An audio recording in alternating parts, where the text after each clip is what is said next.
Sekolah mayat.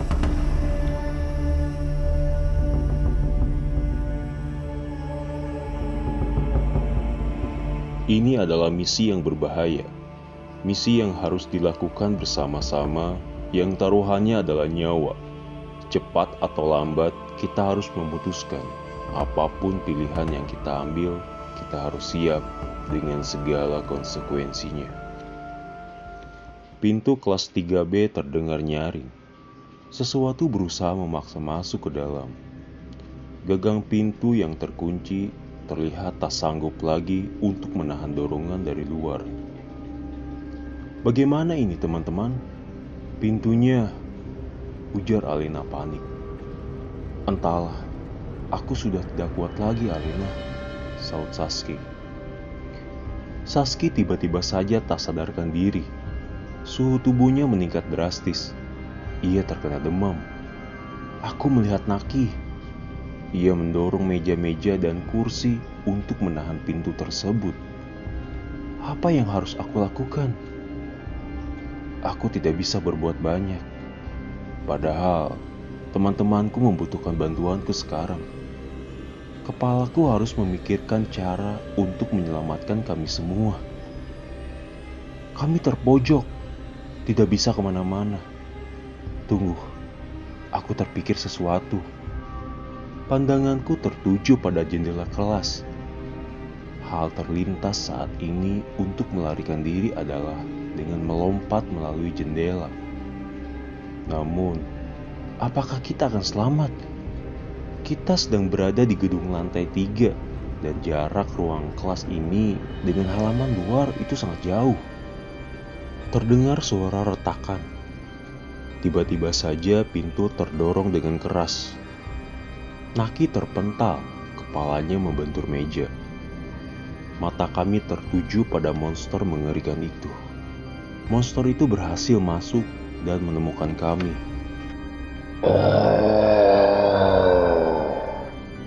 Monster itu dengan cepat mengangkat kepala Naki. Sepertinya hendak memakan Naki bulat-bulat. Naki tampak tak sadarkan diri. Darah mengalir dari kepalanya. Sungguh mendengar eramannya saja sudah membuat seluruh badanku bergetar. Apalagi melihat wujudnya yang menyeramkan itu. "Kira, cepat lakukan sesuatu. Tolong Naki," teriak Alena. Lagi-lagi tak ada yang bisa aku lakukan. Aku tidak bisa membohongi diriku sendiri kalau aku ini benar-benar takut dan lemah. Tidak seperti Naki yang tidak memedulikan bahaya. Alena tiba-tiba saja beranjak. Ia mengambil kursi di depannya, lalu dengan cepat menghantam monster itu. Kursi pun hancur terpental. Monster itu melirik ke arah Alena. Matanya berubah, memerah seperti sedang naik pitam. Tubuhnya terbuat dari baja, tak terluka sama sekali setelah terkena hantaman kursi. Monster itu mengayunkan lengannya yang besar dengan cakar yang tajam. Ia menampar Alena hingga terpental di sudut kelas. "Alena!" teriakku. Monster itu terfokus padaku. Sepertinya ia sangat sensitif terhadap teriakan. Lebih tepatnya suara dan getaran. Langkahnya tampak berat sekali. Dari sekujur tubuhnya menetes cairan hijau yang menjijikan dan berbau tak sedap. Aku melihat Naki dan Alena tak sadarkan diri dengan tubuh penuh darah. Sedangkan Saski masih pingsan di pangkuanku. Sungguh, aku tak berani melihat wajah monster itu. Seluruh tubuhku serasa dibius tak bisa digerakkan. Bahkan sendi-sendiku tak henti-hentinya bergetar. Keringat mulai membasahi baju. Apakah ini akhir dari hidupku? 2 hari sebelumnya, aku adalah seorang siswa baru di sekolah. Meski baru 1 minggu ini bersekolah, Namun aku langsung bisa beradaptasi dengan lingkungan dan mendapat teman baru. Sekolah baruku ini lebih hebat dari sekolahku yang lama. Bahkan bangunannya pun tampak sangat arsitektur sekali. Seperti bangunan kuno ala bangsa Romawi dengan tiang-tiang besar yang tampak kokoh dan klasik. Lingkungan yang masih asri karena memang dekat dengan desa dan berlokasi di dekat kaki gunung. Itu kenapa sekolah ini menjadi sentral yang cocok untuk melihat pemandangan alam yang indah. Meski demikian, aku seperti merasakan hal aneh dan mendapati hal janggal di sekolah baru ini. Entah karena sekolah ini memiliki aturan dan keunikan yang berbeda dengan sekolah lainnya, atau memang sekolah ini sebenarnya menyimpan sebuah misteri. Setiap aku memasuki sekolah, aku selalu mengenakan jaket sweater. Bukan karena sedang memasuki musim penghujan, tetapi entah kenapa aku selalu merasa kedinginan saat berada di ruang kelas atau di koridor sekolah. Padahal udara di luar itu begitu terik. Keadaan ini membuatku merasakan hal yang tidak wajar. Mayoritas siswa di sekolah ini justru sudah terbiasa dengan udara dingin yang menyelimuti sekolah. Mereka tampak sangat disiplin, memasuki ruang kelas dengan teratur, berpakaian rapi, bahkan jarang sekali aku mendapati kegaduhan ketika pelajaran sedang berlangsung. Semua tampak tertib, namun bagiku, hal semacam ini tampak tidak normal. Ada sesuatu yang belum aku ketahui tentang sekolah ini. "Hei, Kira!" saut seseorang berbisik dari belakang mejaku. Aku menoleh ke belakang. Naki memberiku selembar kertas yang ia lipat. Kubuka kertas tersebut. Sebuah pesan dari Naki. "Sepulang sekolah, temui aku dan Alena di bukit belakang sekolah. Penting." Aku tidak mengerti. Tiba-tiba saja Naki mengajakku untuk bertemu. Padahal sebelumnya ia sangat tidak peduli kepadaku. Aku menoleh kembali ke belakang. Naki menatapku tajam sambil mengunyah permen karet di mulutnya.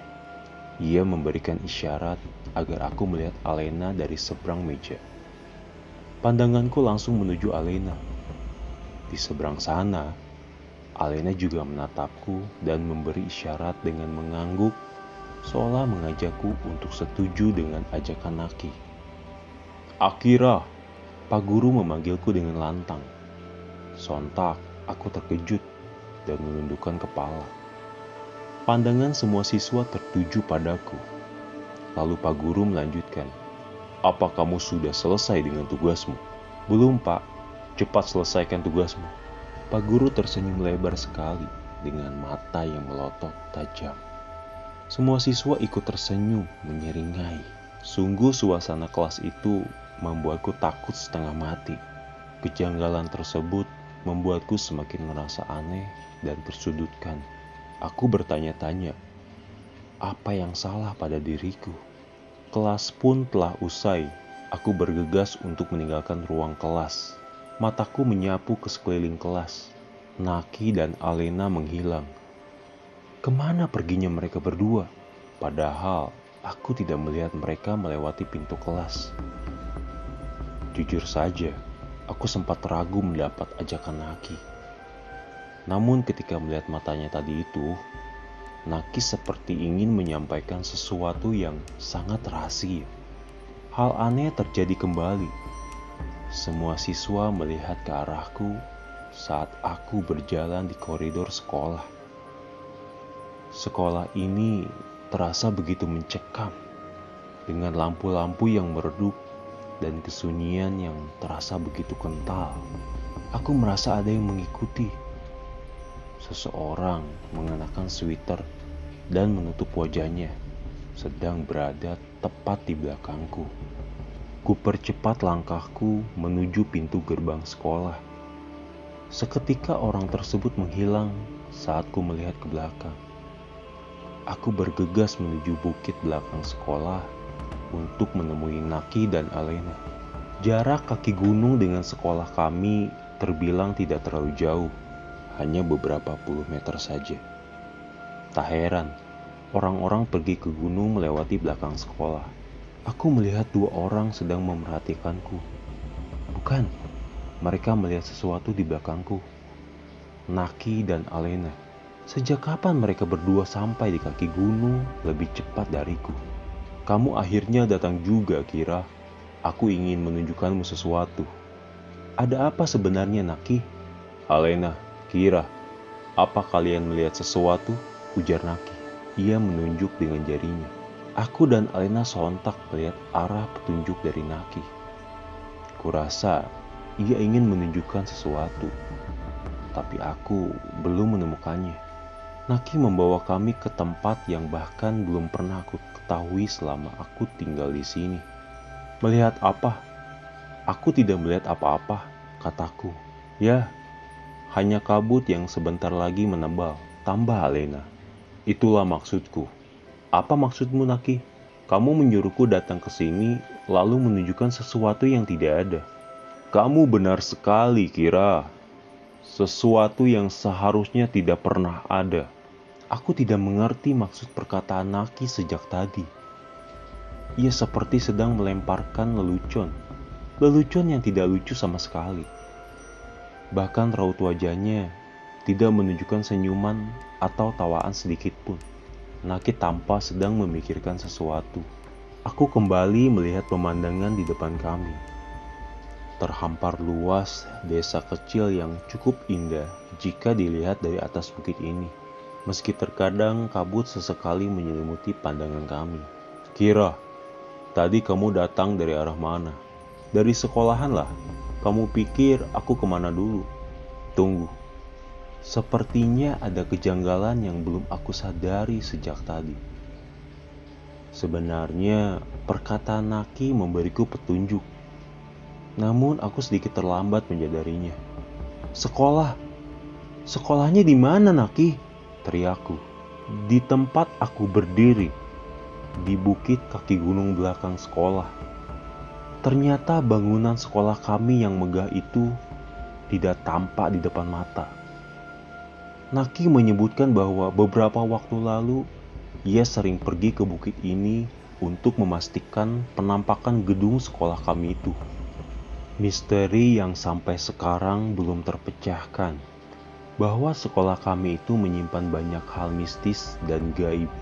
Naki menjelaskan penalarannya, bahwa dari keanehan dan kejanggalan yang kami rasakan di sekolah, besar kemungkinannya bahwa sekolah tersebut bukanlah sekolah bagi para manusia.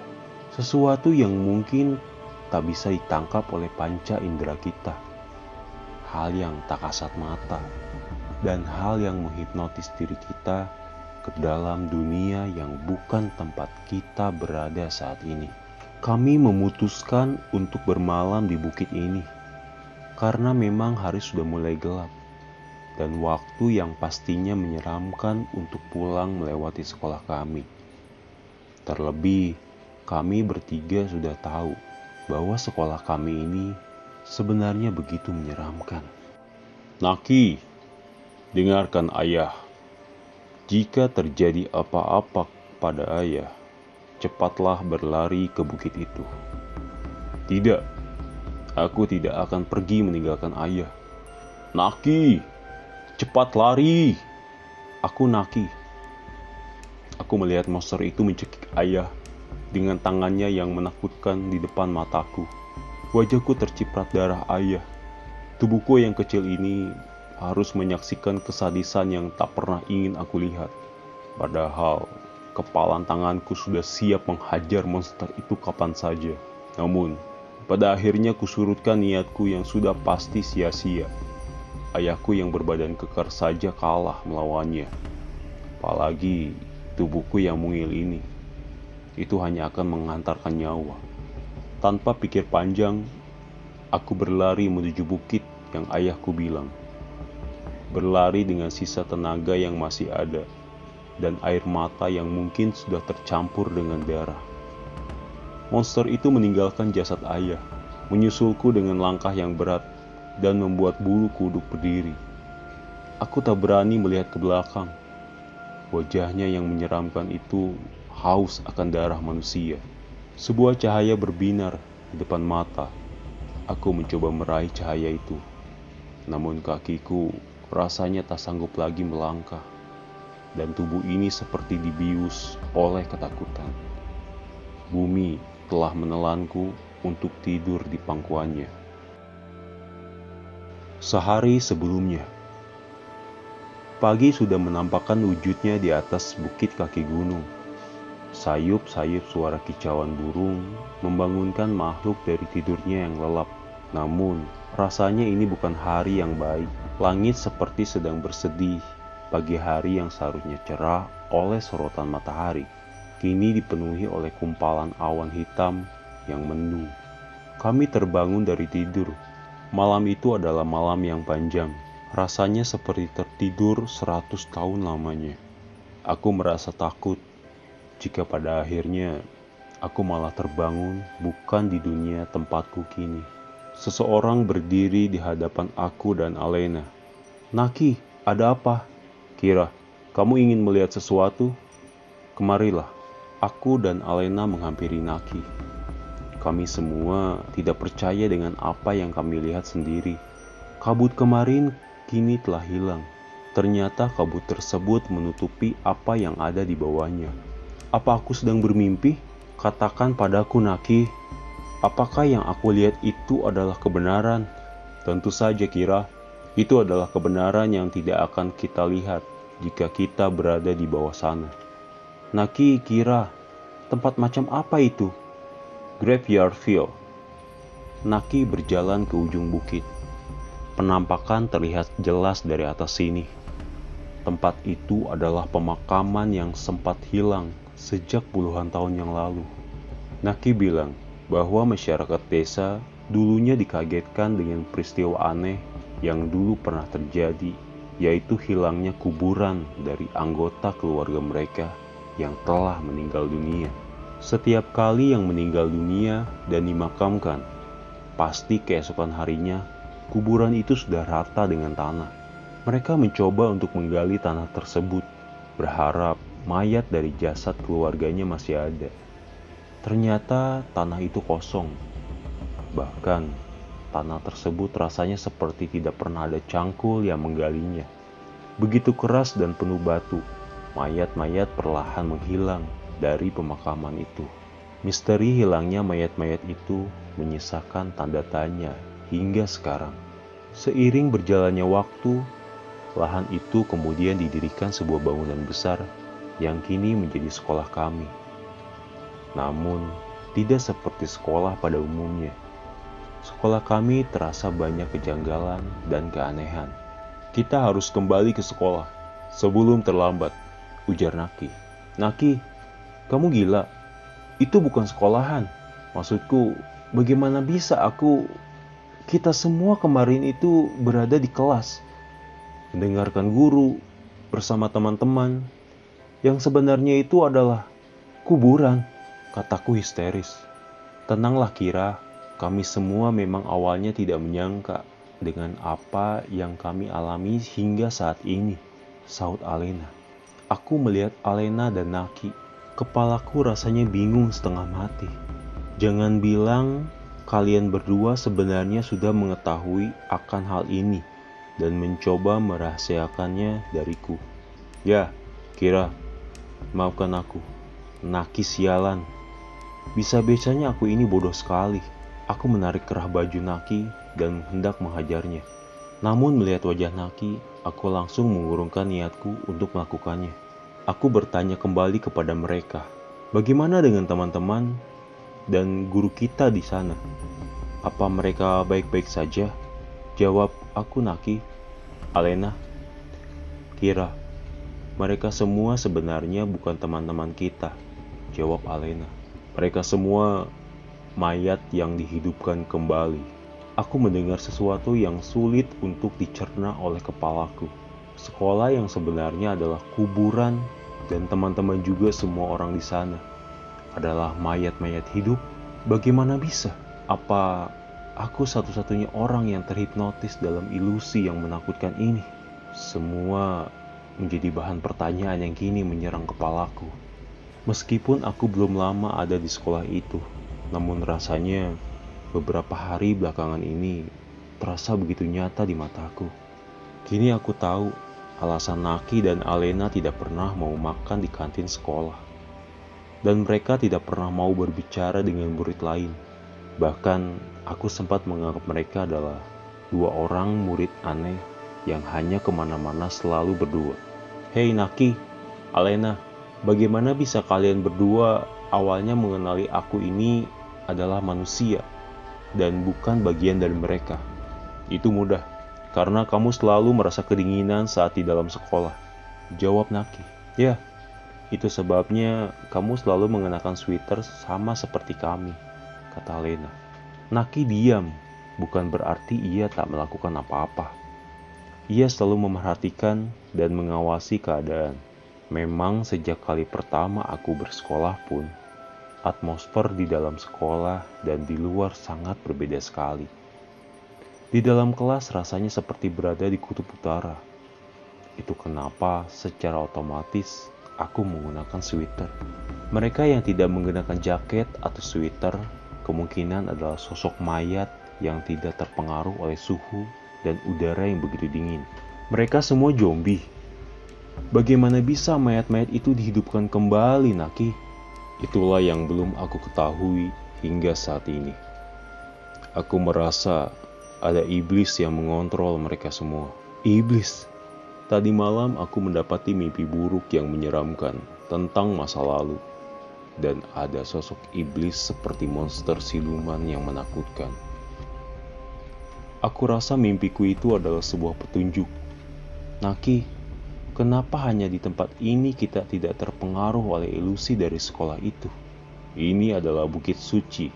Dulu, para leluhur desa kami selalu berdoa kepada Tuhan di tempat ini untuk mendoakan arwah para keluarganya yang telah meninggal dunia. Juga berharap Tuhan bisa melindungi desa dari segala bencana. Itu sebabnya tempat ini jarang didekati oleh para iblis. Naki dan Alena bergegas hendak menurungi Bukit Suci ini. Kenapa kalian ingin kembali lagi ke sekolah itu? Kita harus menyelamatkan satu lagi teman kita yang masih ada di sana. Aku ingat ada satu orang lagi yang selalu mengenakan sweater. Saski. Ia memang anak yang pendiam dan polos. Kami yakin Saski adalah manusia yang memang sama sepertiku terkena ilusi dari sekolah. Naki bilang kita harus cepat-cepat menyadarkan Saski sebelum semuanya terlambat. Kalau para iblis itu menjadikan Saski mayat hidup. Waktu cepat berlalu. Kami bertiga bergegas menuju sekolahan, membawa perbekalan seadanya, seperti senter dan tongkat kayu, sebagai jaga-jaga. Cuaca malam semakin buruk, langit nyaris seperti gelap gulita. Padahal hari belum menunjukkan batas malam hari. Kami tiba di sekolah mayat, sebuah ilusi yang tidak bisa ditalar oleh indera manusia. Kalau di hadapan kami ini, sekolah berdiri kokoh, tidak seperti di atas bukit tadi. Suasana sekolah sangat berbeda sejak kemarin kami pulang. Sekolah ini mulai menampakkan wujud menyeramkannya. Bahkan setelah kami membuka pintu, anehnya tidak ada aktivitas apapun di sana. Tidak seperti biasanya. Sekolah kali ini begitu sepi dan sunyi. Napasku mulai tak karuan. Sampai-sampai badanku bergetar ketika di sekeliling koridor aku menyoroti mayat-mayat bergelantungan di langit-langit. Naki refleks membungkam mulutku rapat-rapat agar aku tidak berteriak. Lampu-lampu sudut kelas sesekali menyala, lalu mati dan meredup. Dan terdengar meja-meja dan kursi yang digeser beriringan. Naki bilang sebisa mungkin kita jangan berisik, apalagi berteriak. Monster iblis sangat peka terhadap suara dan getaran. Tugas kita hanya memberi isyarat kepada Saski untuk meninggalkan kelas lalu pergi secepatnya dari sekolah ini. Aku heran bagaimana bisa Naki dan Alena tidak takut sama sekali dengan tempat seperti ini. Lantai sekolah yang kami lalui ini banyak bercak-bercak darah segar. Naki menghentikan langkahnya tepat di depan pintu ruang kepala sekolah. Ia berbisik untuk melangkah dengan sangat pelan dan jangan ada suara apapun. Ternyata monster iblis yang Naki maksud sedang ada di ruang kepala sekolah. Kami mengintip dari balik jendela ruangan. Kepala sekolah tampak pucat sekali. Tubuhnya memar-memar, seperti habis dipukuli. Kami melihat monster mengerikan itu. Ia memasukkan sesuatu seperti gumpalan daging, menyerupai organ jantung ke dalam mulut kepala sekolah.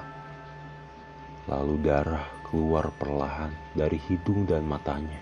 Sungguh aku merasa sangat mual sekali melihatnya. Terlebih bau amis dan bangkai yang semakin lama tercium sangat pekat di hidung. Kira, kamu kenapa?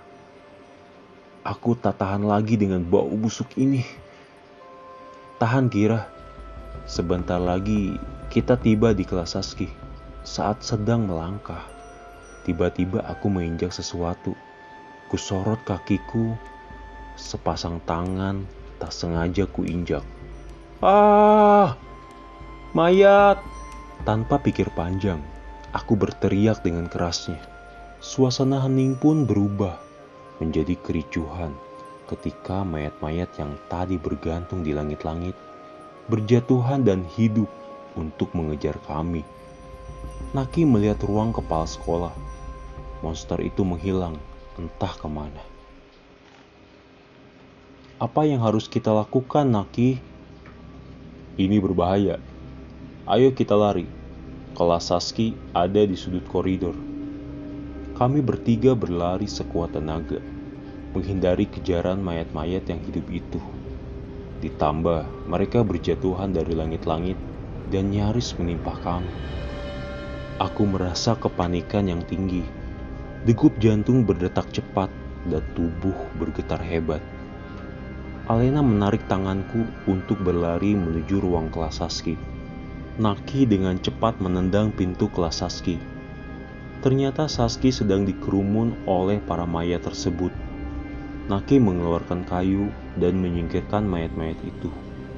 Terjadi perlawanan sengit antara Naki dan mayat-mayat di kelas Saski. Aku dan Alena mencoba menyelamatkan Saski. Saski, ayo kita keluar dari sini. Tunggu, kalian siapa? Aku Alena, Kira dan Naki. Kami ini teman-temanmu yang akan menyelamatkanmu. Ceritanya nanti saja. Sekarang kita harus keluar dari sekolah ini dulu. Akhirnya kami berhasil membawa Saski keluar kelas. Meskipun Naki harus bersusah payah menghadang para mayat tersebut yang semakin lama semakin mengganas. Naki mengalami luka dan sobekan di bajunya. Namun, Naki selalu bilang, jangan khawatir. Meskipun tubuhnya tidak terlalu besar, Naki adalah anak yang sangat berani dan tidak takut akan bahaya apapun demi menolong temannya sendiri. Suara eraman keras terdengar dari lorong yang gelap. Lalu hentakan kaki yang berat terasa menggema setiap lantai. Mayat-mayat itu, mereka semua seketika terjatuh dan tak hidup kembali. Kami merasakan ada sosok yang menakutkan di hadapan kami. Kami terpojok, jalan menuju pintu keluar sekolah berada di seberang koridor. Satu-satunya jalan untuk menjauh dari monster iblis itu adalah melalui tangga yang mencapai lantai atas.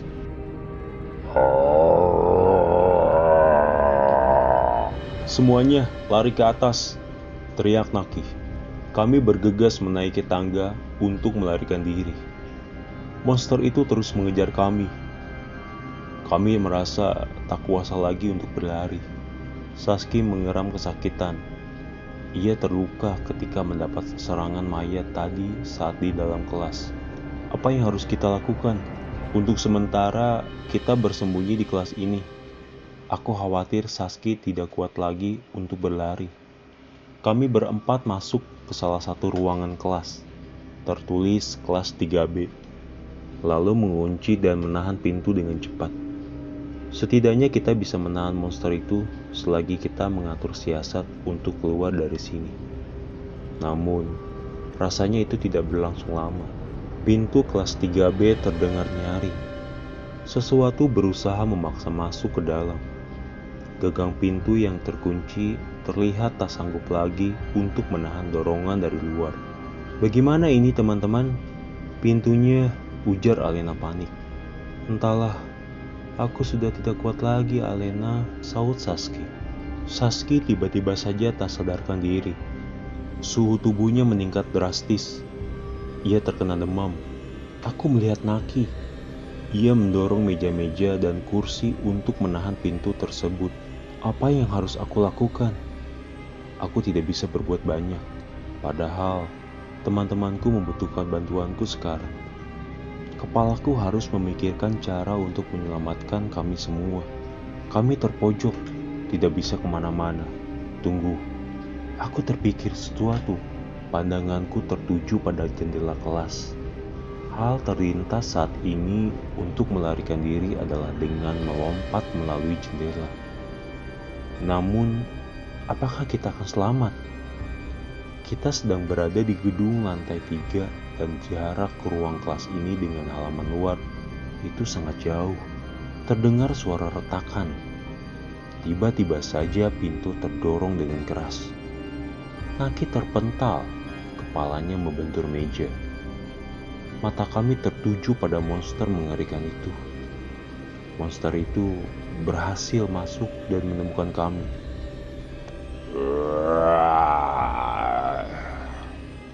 Monster itu dengan cepat mengangkat kepala Naki.